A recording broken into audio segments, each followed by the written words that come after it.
unidade só. Por isso que eles estão chegaram onde eles chegaram. E eu estou falando unidade não só para treino, é para gestão esportiva. O nosso problema do basquete brasileiro está na gestão esportiva. Os nossos técnicos são competentes, nós temos matéria-prima, nós temos gente grande, gente pequena, gente inteligente. O que nós temos que ter é gestão dessa modalidade. Era só um elogio de corpo presente, porque nos últimos anos eu tenho acompanhado bastante os jogos da NBB quando eu tenho oportunidade em São Paulo. Eu não saio muito fora, mas procuro assistir bastante também na televisão. É uma coisa bacana esses jovens técnicos, hoje o relacionamento que eles têm. Então, eu não fui a um jogo no Pinheiros ou no Paulistano, todos os técnicos conversassem antes, conversassem depois, um ambiente muito sadio dessa moçada. E é como o professor falou, o professor Ronogueira, isso é muito importante, é muito importante. A gente tem que ter essa unidade, essa união. O que eu queria falar é em relação a essa questão da comunicação, né? Eu acho que falta para nós no basquete um evento que seja um evento anual, onde esses técnicos possam se reunir.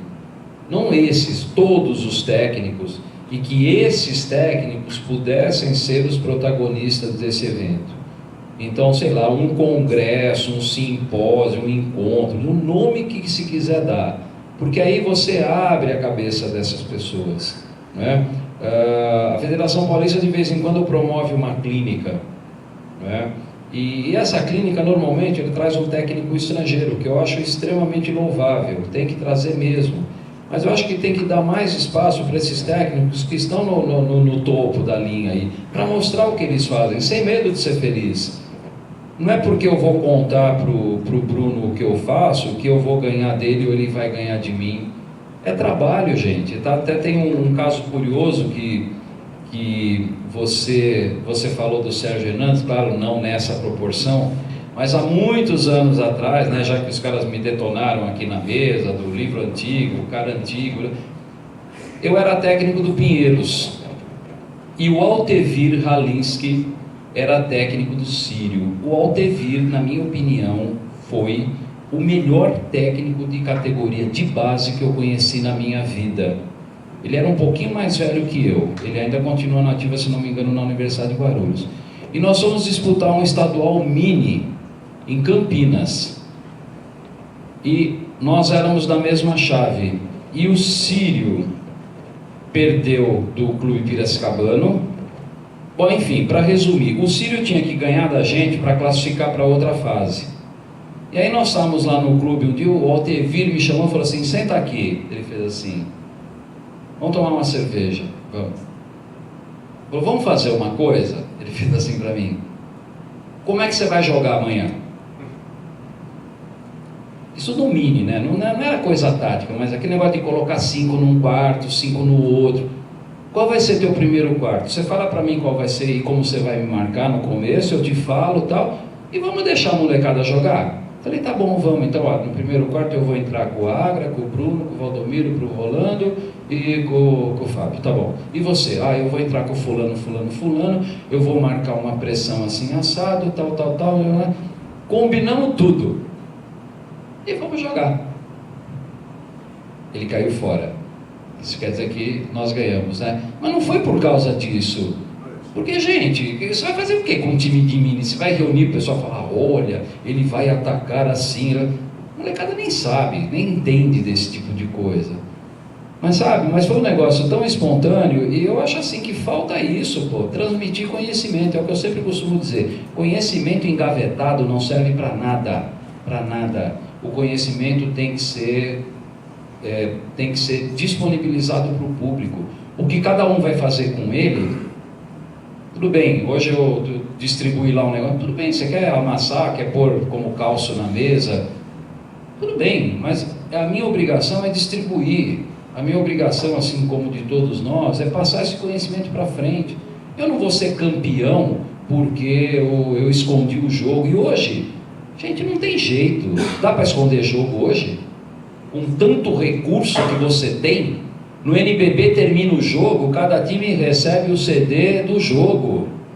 Não tem essa de esconder, não, vou gravar meu jogo, não vou passar para o Agra, porque amanhã eu jogo com ele. Na LDB nós fazemos isso.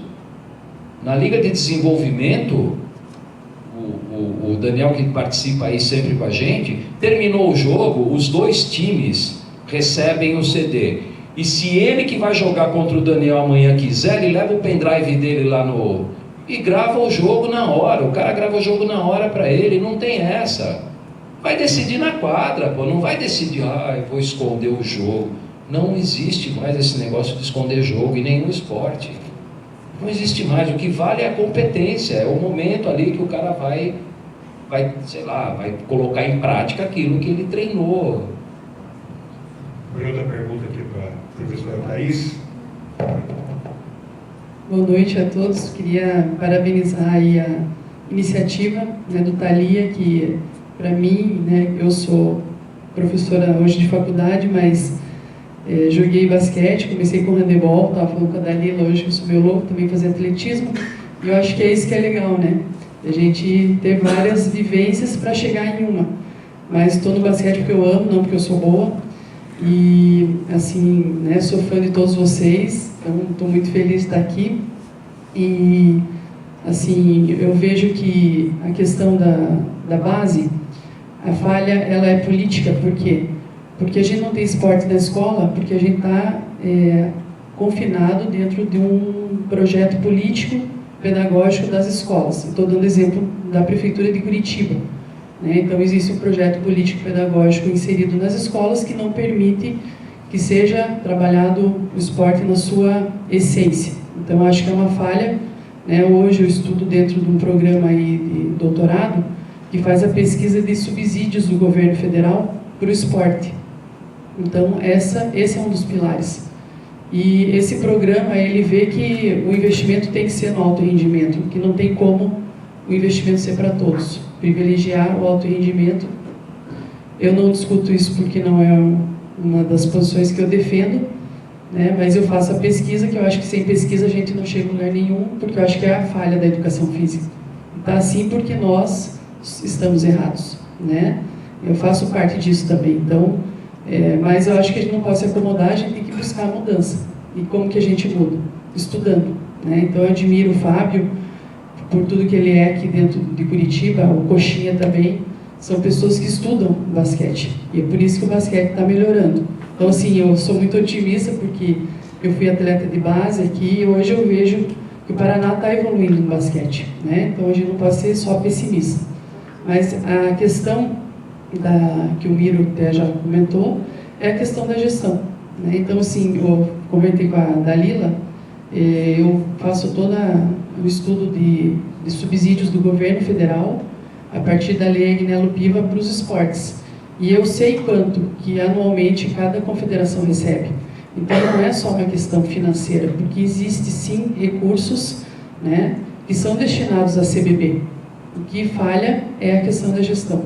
Então, assim, eu estou estudando especificamente o judô, né? Então, se a gente pegar o judô, ele é hoje o esporte mais medalhado, né, dentro das modalidades olímpicas do Brasil.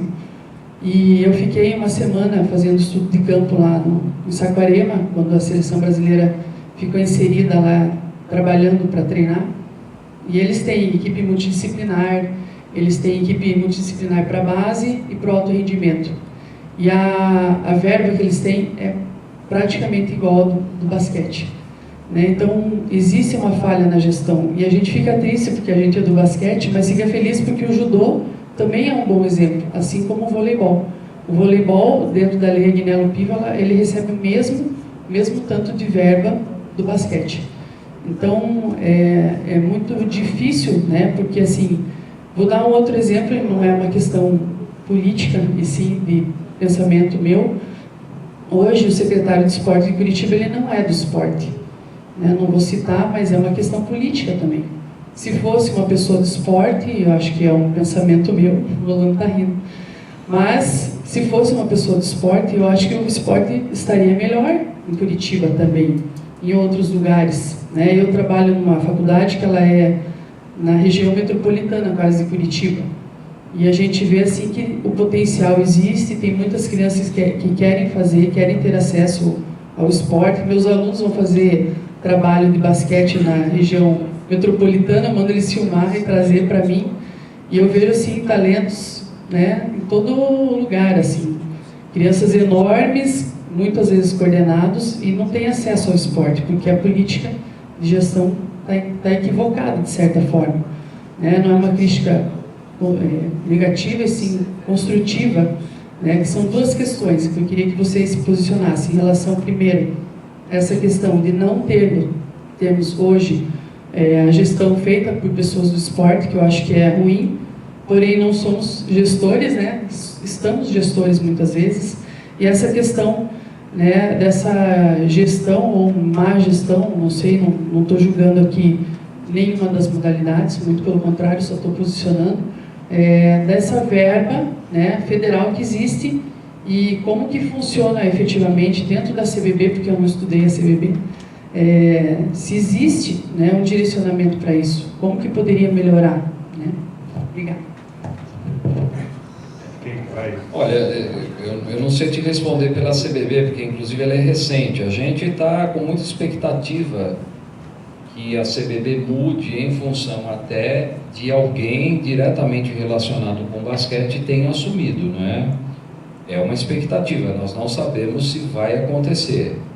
Ainda talvez seja um pouco cedo, mas não podemos demorar muito para resolver essa questão. Por quê? Nós temos um compromisso muito sério pela frente. Nós temos o pré-mundial, que agora mudou completamente a forma de disputa. Não é mais aquele campeonato que você faz ali regional, não. Todo mundo vai jogar ali, classifica, bom, enfim. Então, algumas ações têm que ser tomadas rapidamente. Essa questão da gestão no esporte é uma questão que ela não se restringe, por exemplo, como você citou, a Curitiba. A gente sabe que o esporte é a sobra da sobra da sobra dos acordos políticos que existem por aí, né? Então, eu estava até brincando aqui, dei o exemplo para o Agra. Na minha cidade, São Caetano, que já foi uma cidade exemplo de esporte e que hoje está jogado literalmente no lixo. Vou te dar um dado. São Caetano tem 150 mil habitantes. Tem 34 escolas, entre públicas, estaduais, municipais e particulares. Todas as escolas têm ginásio coberto. Todas. E não existe esporte na cidade. Nós tínhamos um basquete de altíssimo nível, tanto masculino como feminino, vôlei de alto nível, atletismo, muito bem. Aí,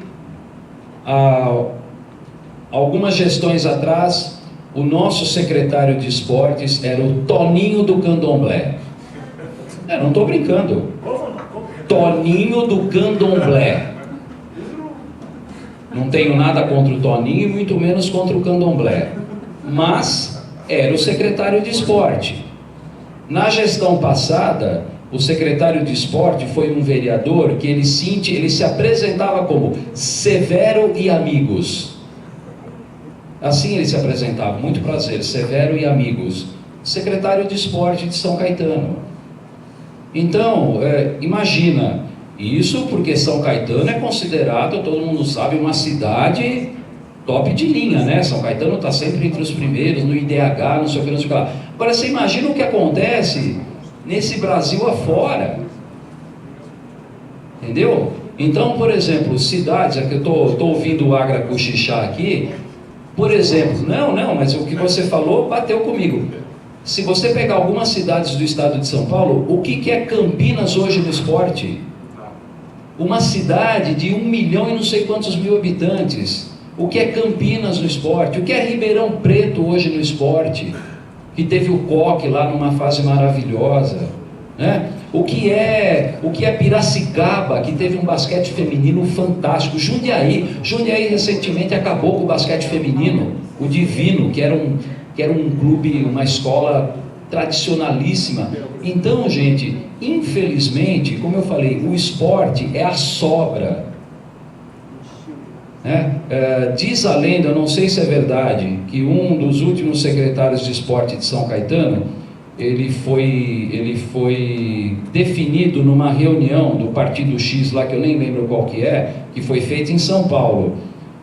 E aí eles estavam discutindo a distribuição dos cargos. Aí entrou um cara na sala do partido e falou: ô Agra, você quer ser secretário de esporte em São Caetano? Você não está fazendo nada? O cara falou: ah, eu vou. O cara não sabia onde era a cidade. Então o carro ia buscar o cara de tarde, trazia, ele ficava meia hora lá, levava ele de volta para casa. É o fim da picada. Quer dizer, então, a gente está falando do basquete, mas se você for olhar de uma maneira geral, com algumas exceções, como você falou, o judô, o vôlei, o nosso esporte, o que aconteceu depois da Olimpíada, gente? Cadê o nosso esporte? Cadê o legado olímpico? Eu tive o prazer, a honra, o orgulho, o Galvani estava lá, a gente participou, de novo o Galvani. Eu estava junto. Tá lá. Pô, muito legal você participar daquilo.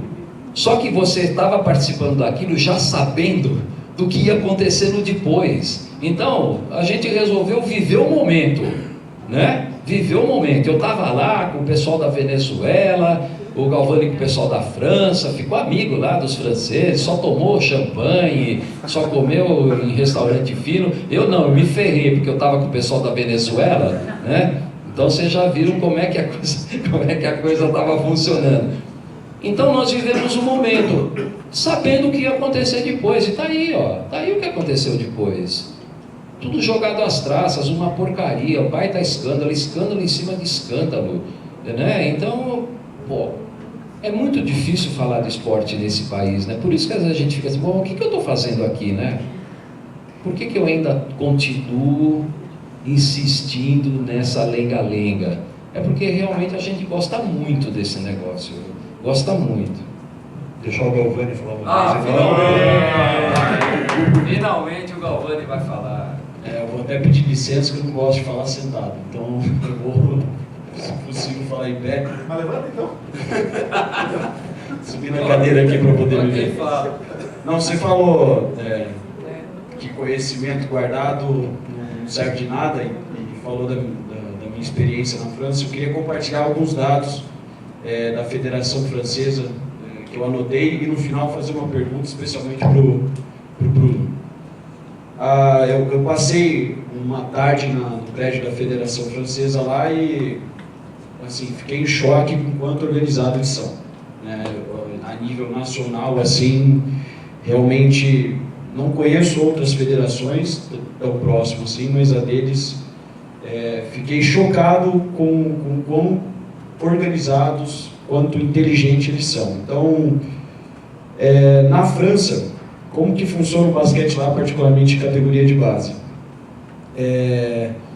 Eles têm um sistema lá que a Federação Francesa, ela financia em 20 províncias francesas uma pequena seleção, né, dos 12 aos 14 anos, masculino e feminino. A França hoje, o esporte número 1 feminino na França é o basquetebol.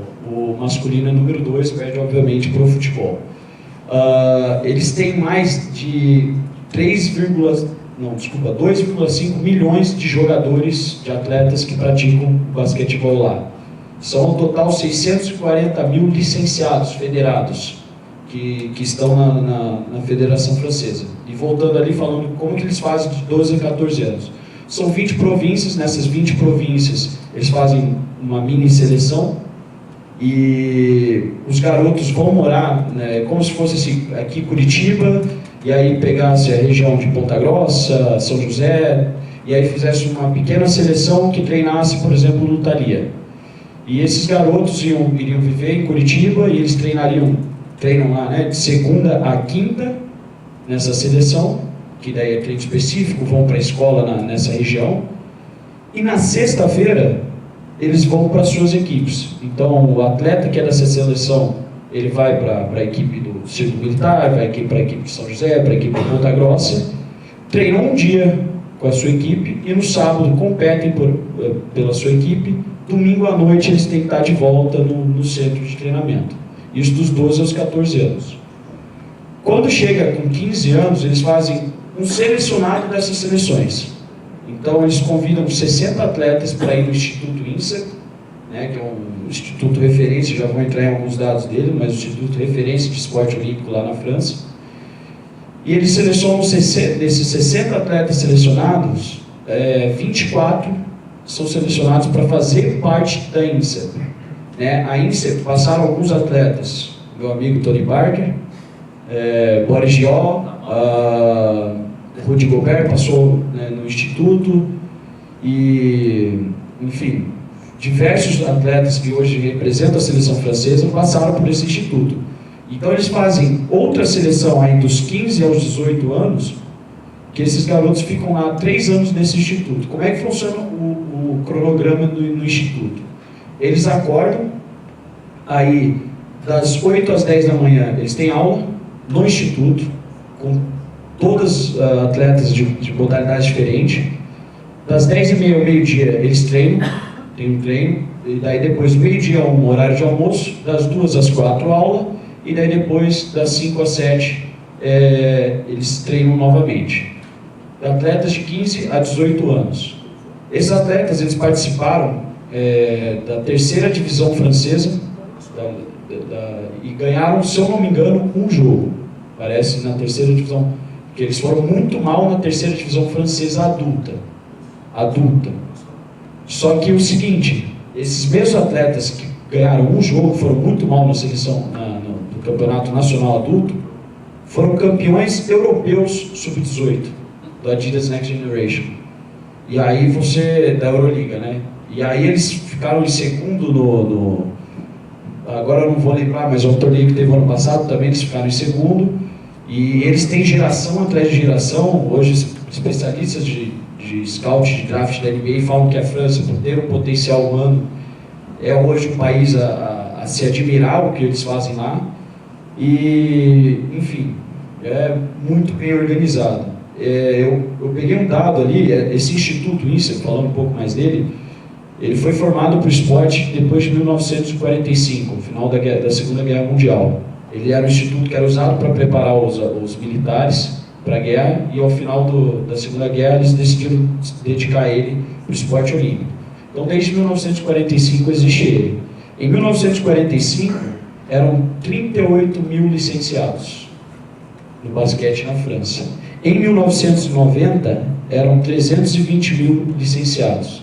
Hoje tem quase 20 anos aí de 1990 para cá, e eles já dobraram o valor de licenciado, ou a quantidade de licenciados que eles têm na França. Então, assim, eu fiquei surpreso. E uma coisa que não acontece aqui, são 10 andares da Federação Francesa. Tem um andar que é para a Liga Nacional de profissional. Ou seja, eles são amigos, eles convivem junto. É uma coisa que às vezes não acontece aqui no Brasil. E sem me estender muito, já me estendi bastante, mas vamos lá. A INSEP, mais de 50% dos atletas que participaram das últimas Olimpíadas do Rio, mais de 50% tiveram sua base feita nesse instituto que fica em Paris. Então, imagina como que é o instituto, né? Ele é um bairro onde cada federação francesa da sua modalidade tem um prédio que eles usam como bem quiserem, todas as instalações de última geração, e, enfim, super bem organizados, e com certeza está dando muito frutos. De cada 2 pessoas, uma vai participar das Olimpíadas de acordo com os dados deles. Então, isso aqui quis não me intrometer, mas você falou aí sobre a minha experiência na França, queria compartilhar com o restante, que foi muito bacana. Agora, partindo para a minha pergunta para o Bruno em particular, eu vejo hoje não sei se é falha, não sei se é uma cultura que eu não sei até que ponto acontece em outros centros, mas os atletas do Brasil, quando chega o período de fora de temporada, é realmente fora de temporada. Eles não fazem, assim, são poucas as exceções que trabalham mesmo, assim, que vão treinar individual, que vão contratar um personal para treino técnico. E o que eu vejo nos Estados Unidos, e principalmente lá, os atletas fora de temporada é o período assim que eles mais treinam parte técnica do jogo, eles contratam, os agentes contratam um personal para dar treino individual, e eles treinam 2 períodos, de que forma você acha que poderia mudar isso aí? Porque tem que ser mencionado para os atletas, tem que vir da base. Eu falo assim, eu até tento fazer isso em Joinville, com alguns garotos ali, fora da temporada, é muito difícil, porque Joinville, 45 minutos você está na praia. Né? Então, como é que você vai falar para o menino sair da praia para em janeiro estar treinando? Os que têm aspiração no basquete realmente vêm treinar. Entendeu? Mas como você acha que pode mudar isso aí? Se é uma coisa que é possível mudar, ou é cultural e não tem como? Você acha que é importante? Queria a sua perspectiva. Desculpa me alongar tanto. Tá. Só antes de eu responder a pergunta, até comentei com o Dante aqui, eu, além dos anos que eu passei na Itália, eu também joguei 1 ano na França. Então eu tive a oportunidade de conhecer também. E realmente é coisa de outro mundo. A gente tem que sonhar mesmo para um dia a gente chegar perto da estrutura que esses caras têm lá. E realmente, eu sempre falei, já comentei várias vezes isso com o Paulinho Bassu, com o pessoal da Liga e tal, quanto seria importante, de repente, até 1 ano eles fizeram na LDB, né, fizeram a seleção sub-17 jogando na LDB, o quanto isso é importante para essa questão de experiência, para os garotos estarem jogando com times adultos. E essa 3ª divisão na França que ele está falando, quando a gente escuta falar 3ª divisão, a gente fala, é fraco, mas não é fraco, é forte, cara. É bem forte, todas as equipes têm no mínimo 2 estrangeiros, depois tem os jogadores comunitários, depois eles têm uma legião muito grande de jogadores com descendência africana, por causa da colonização. Então realmente é bem forte a competição. Eu joguei, eu sei o que eu estou falando. Então é muito legal você ter compartilhado isso, né? Foi muito feliz de ter colocado isso aqui, você poder falar isso para todo mundo é muito importante. Em relação à sua pergunta, cara, eu, inclusive, esses últimos dias aí foi o que eu mais comentei a respeito. Eu acho que é difícil, é cultural, né? Mas eu acho que nosso papel como treinador a gente tem que mudar. Então tem que começar aqui, ó, com o menino de 16 anos, com o Gustavo. Ó, férias, beleza, não vai ter treino? Ok, mas não custa. Quer melhorar? Precisa melhorar o drible, precisa melhorar o arremesso, precisa melhorar fisicamente. Você foi muito feliz. O americano usa o período de férias, é o momento onde ele ganha realmente. Onde ele ganha fisicamente, onde ele ganha tecnicamente, onde o cara, de repente, na NBA acontece muito isso. Você pega um cara que não vai arremessar uma bola de 3 numa temporada. Chega na outra, o cara tá metendo um monte de bola. Por quê? Você acha que foi por acaso? Ou porque ele começou, vou treinar aqui 100 arremessos por dia? Não. O cara não tenha dúvida. Ele passou o verão inteiro dele trabalhando em cima disso. Ele vai lá e contrata um cara só para corrigir o arremesso dele. Ele contrata um cara só para treino de arremesso. Depois ele vai ter o personal trainer dele para cuidar da parte física dele. O jogador brasileiro realmente, cara, ele literalmente fica de férias. Isso não existe, cara. Isso não existe. Mas, hoje ainda, eu lá em Brasília tentava, como você falou, com alguns, eu mandava uma mensagem assim no grupo do WhatsApp. Estou em Brasília, estou disponível, quem quiser treinar, pode contar comigo, é só a gente combinar, a gente vem, eu passo os treinos, eu faço uma periodização, a gente senta com o preparador físico que também vai estar aqui, faz uma programação. E o que eu falo é sempre assim, não precisa achar que, mas eu já treino o ano inteiro tanto, tem tantos jogos, tanto. Não precisa levar o dia inteiro. Se você tirar 2 horas do dia para treinar, é mais do que suficiente. Treina 1 hora física, vai para a academia, faz o treino físico, vai dar tiro na esteira, não sei, vai para a quadra, treina 45 minutos, 1 hora de trabalho específico, você pode ter certeza que já vai ter um ganho enorme. Mas acho que a gente tem que trabalhar com nossos garotos pequenos, cara. Porque eu falo assim, eu tive a oportunidade de trabalhar com caras super renomados, né?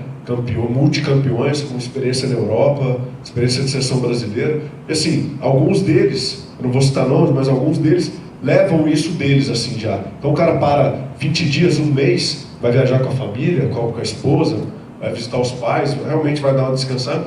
Depois eles voltam gradativamente. Mas de uma maneira geral, o jogador brasileiro, o cara para lá, nós acabamos o campeonato em maio, e vai voltar a treinar em julho, agosto, o cara para, maio, julho, e volta a novo. Como assim?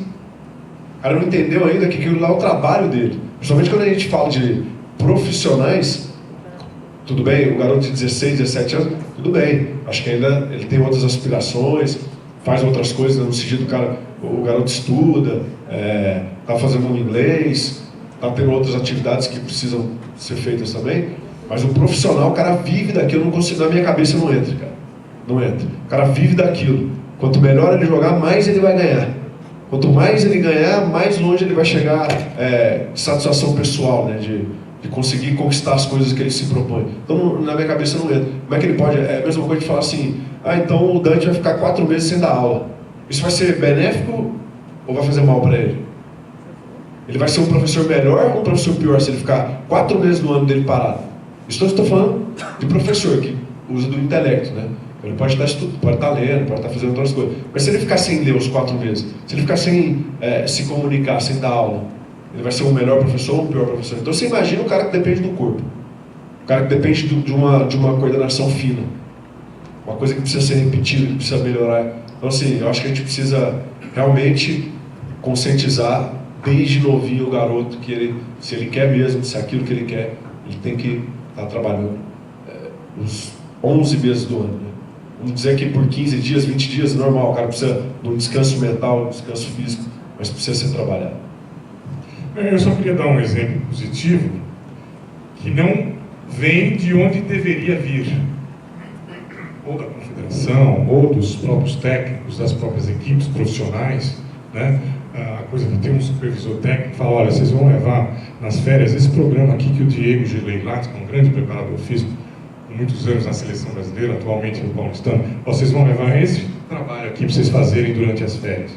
A parte técnica, o Gustavinho, o Bruno, falam, olha, Lucas Mariano, você tem um potencial de NBA, você precisa trabalhar na off-season. Então, essa ajuda que eu presenciei em junho, em julho, começo de agosto em São Paulo, a Nike tem um rapaz, um diretor jovem, que se chama Diego Garcia. Esse cara, ele toma conta do basquete da Nike aqui no Brasil. E a Nike tem o maior número de jogadores patrocinados por ela das grandes equipes da NBB. Praticamente a totalidade, é uma ou outra exceção, né? São poucos que são com a outra marca lá. E esse cara, ele organiza, já fazem 2 anos, esse foi o 2º ano, trabalhos individuais, técnicos, para jogadores que queiram fazer, patrocinados pela Nike. Eles contrataram um grande amigo, companheiro, não sei se você jogou com ele, com o Danilo Castro. Chegou a jogar com ele? Sim. Grande cara, grande comentarista da Bandeirantes, né, que comenta a NBB também, um grande amador, né, trabalhou com categoria de base. Esse cara, ele fica à disposição na academia Competition, onde ele trabalha, durante os meses de junho e julho, para jovens jogadores experientes que queiram ir trabalhar com ele lá. Marca, isso tudo é a Nike que banca.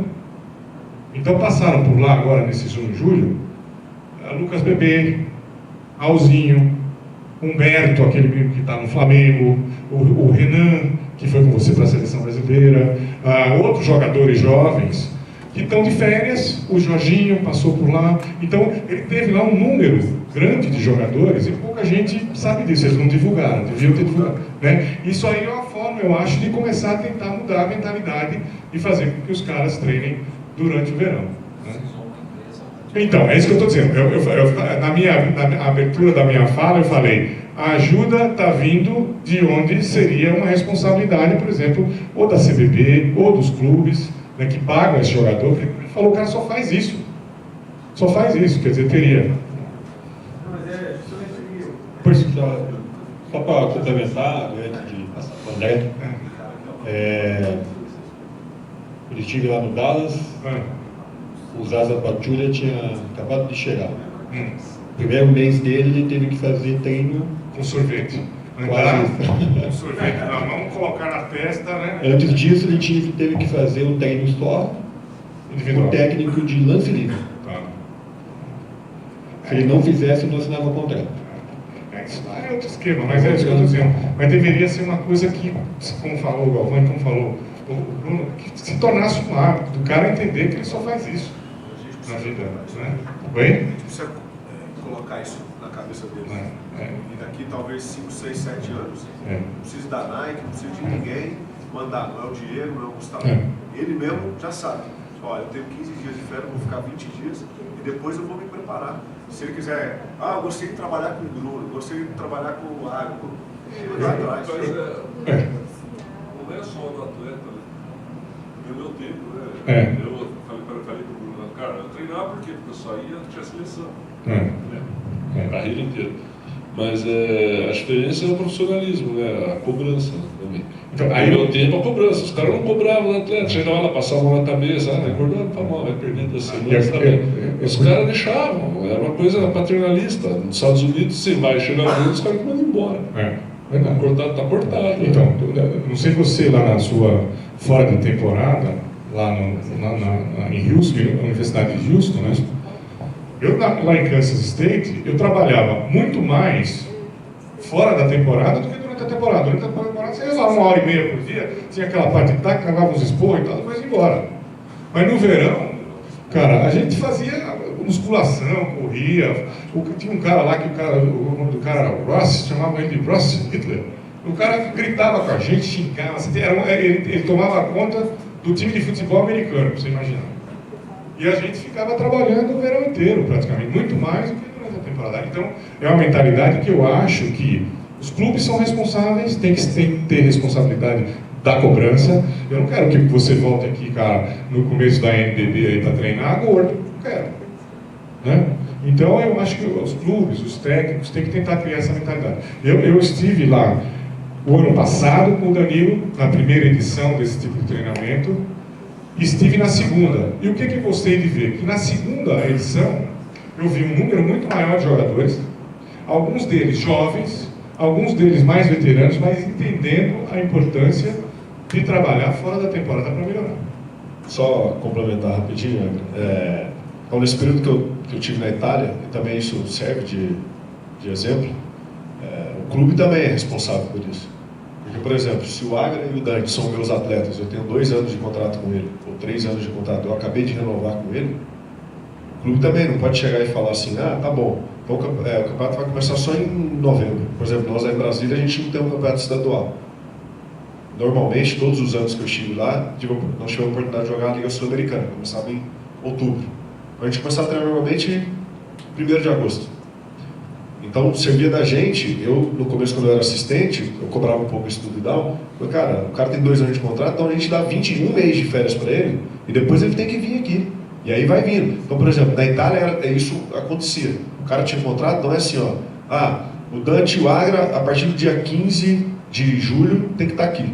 Aí começava. O outro que era um pouco mais velho, que tinha, teoricamente, um cuidado mais específico, então a partir do dia 21, você. E aí iam tendo os treinos. Os que eram mais novos tinham dois períodos de treino. Que era mais velho tinha um período só. Então, é uma coisa... primeira conscientização do atleta. E depois, o clube também tem que ter essa... Que aí entra no profissionalismo dessa cobrança que o Lando está falando. E aí, só para complementar, o ano passado eu tive a oportunidade de passar lá uma semana, 10 dias com o Julio Lamas, né, um técnico argentino, medalhista olímpico, foi técnico do Real Madrid, um cara extremamente competente. E aí, conversando com ele, a gente foi jantar e tal, e ele falou assim, aí eu falei, a gente comentando alguma coisa, eu fiz um comentário assim, até um pouco, não infeliz, mas um comentário que depois eu falei, pô, ele tem razão. Falei assim, o brasileiro tem um pouco essa mania de se acomodar, o jogador brasileiro tem um pouco de olhar e falar assim, esse time aqui é mais fraco, e jogar de uma maneira mais soft, né, em relação ao adversário e tal. Aí ele falou assim, não é o brasileiro, é o ser humano. O ser humano que é assim. E aí entra no que o Rolando está falando. Falei, mas então por quê? Ele falou assim, não, sabe como é que a gente conseguiu mudar isso aqui na Argentina? É assim, o cara tá mal, na Europa funciona como? Tá jogando 2 americanos aqui, tem 2 arquibancadas. Tá mal? Amigão, pode ir amanhã, tchau, vem o próximo. Então assim, é ruim, é meio mercadoria, mas é assim, tá o tempo inteiro no fio da navalha. Se errar, tá fora.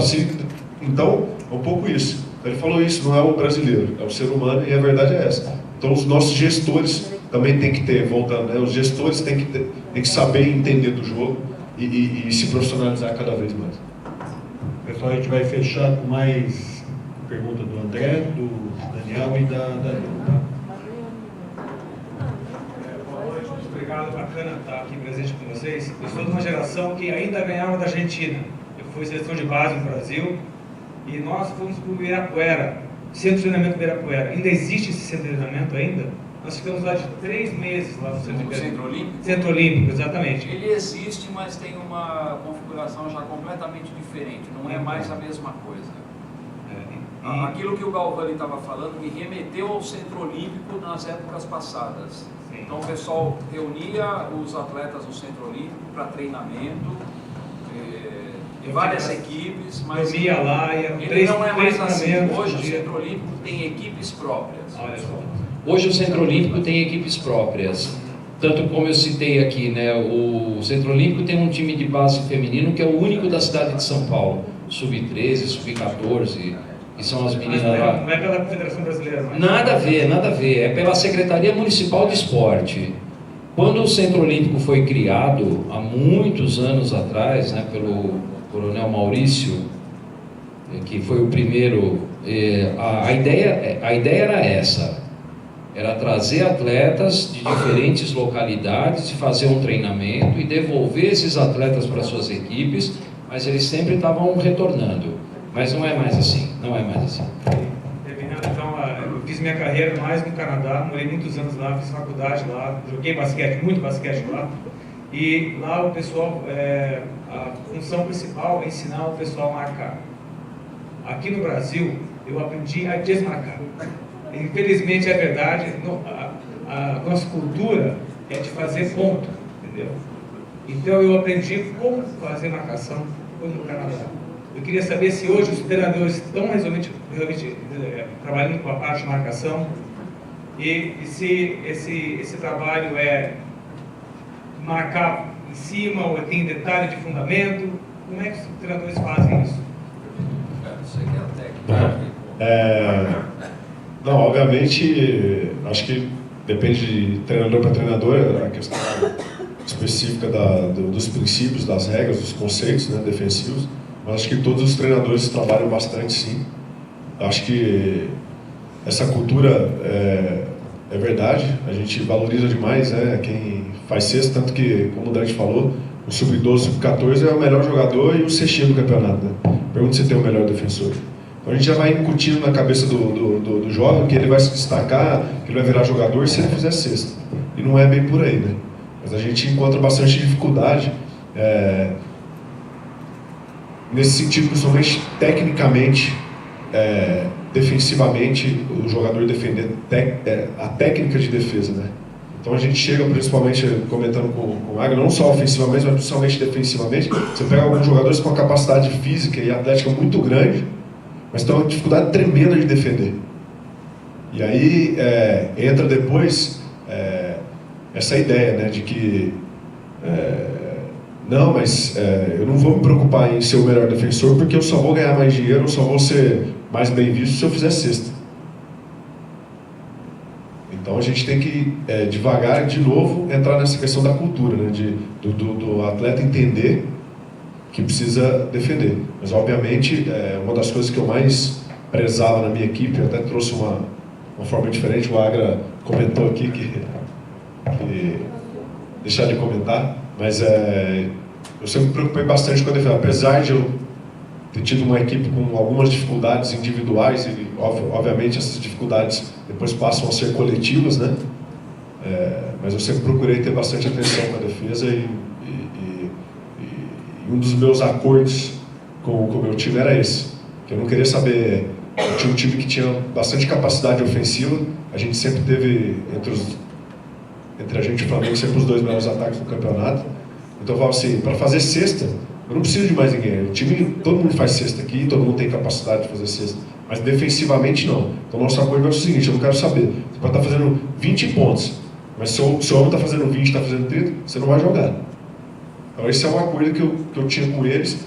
Óbvio, depois tinha algumas regras que eu andei estudando, me aprofundando mais para poder trazer e melhorar. Mas... Rapidinho, professor Valdomiro, só um testemunho, porque eu assisto bastante basquete. Eu gosto de assistir basquete, gosto de ver hoje com um olhar diferente, etc, etc. Então, eu vi o time dele jogar na televisão. E na televisão, o time dele fazia umas rotações defensivas diferentes que eu não tinha visto na NBB nos anos anteriores a ele. E um dia eu saí da minha casa para ir ver o time dele jogar no Pinheiros, para ter a visão da quadra inteira das rotações defensivas, né? E jogadores até veteranos, alguns deles, mas que com o esquema tático que ele fazia nas trocas, nas quebras defensivas, era um negócio que eu não vi, ninguém viu aqui na NBB até aqui. Então ele, o César Guidetti, o Zé Neto, o Gustavinho, todos esses técnicos jovens, é isso que eu estou dizendo, a gente está subindo aí uma geração de técnicos jovens que são estudiosos, que estudam. Porque hoje, por exemplo, o professor Fábio mandou para a gente no grupo da mesa redonda um estudo sobre o basquete na Eslovênia, tá certo? Sobre a defesa da Sérvia. Quer dizer, tudo isso hoje, os técnicos eles têm, né, acesso a isso aí. E a gente vê uma geração interessada, como esse menino que foi para a França, né? Então, tem muita gente interessada, tem uma nova mentalidade de técnico subindo aí, diferentemente do que eu, Rolando, tivemos experiência, que o cara que estava lá, o cara sabia tudo, entendeu? Não, esses caras hoje eles têm a humildade para estudar, para ir atrás, para dividir a informação. É muito legal. Vocês não têm tempo, mas eu gostaria de voltar para vocês outra vez. Oscar. Então, é isso que nós estamos falando. E o que influenciou nas gerações futuras? Oscar? Deixa eu só colocar então um testemunho que é parecido com isso, você colocou do Oscar em relação aos treinamentos individuais, né? Quero colocar aqui um atleta daqui de Curitiba, o Léo Demétrio, e durante as férias dele, passou aqui 2 meses aqui em Curitiba, ele foi treinado, até pegou um personal que é ex-atleta do Fábio para fazer o treinamento físico e treinava todos os dias depois do meu treino, ia lá e eu ajudava ele nos treinos. Só pedir, onde é que ele está jogando? Está na Espanha. E o mais interessante, ele tinha certeza que ia ser convocado para a seleção brasileira. Ele tinha certeza absoluta que ia ser convocado. Ele treinava todo dia no clube e até a gente planejou e não foi convocado. No dia da não convocação dele, ele fazia lá todo dia 200 arremessos certos, um treino. A partir do dia que ele não foi convocado, ele passou a treinar 2 períodos. Ele treinava de manhã, treinou a mais e passou a treinar aí à noite no clube. Ele apagava as luzes do clube lá, deixava ele que apagava, ele e o irmão dele. A partir do dia que ele deixou de ser convocado, ele não foi convocado para a seleção, ele passou a treinar 2 períodos. Isso aí você acha, por exemplo, que de alguma forma, os técnicos que ele teve na base, né, no crescer, influenciaram ele a ser assim, dessa forma? Ou você acha que é uma coisa particular de um jogador? Você que acompanhou mais ele, que você esteve treinando com ele. Às vezes, tem muitos jogadores que têm isso dentro, mas tem muitos que o técnico, né, teve uma influência grande, ou os técnicos que ele teve.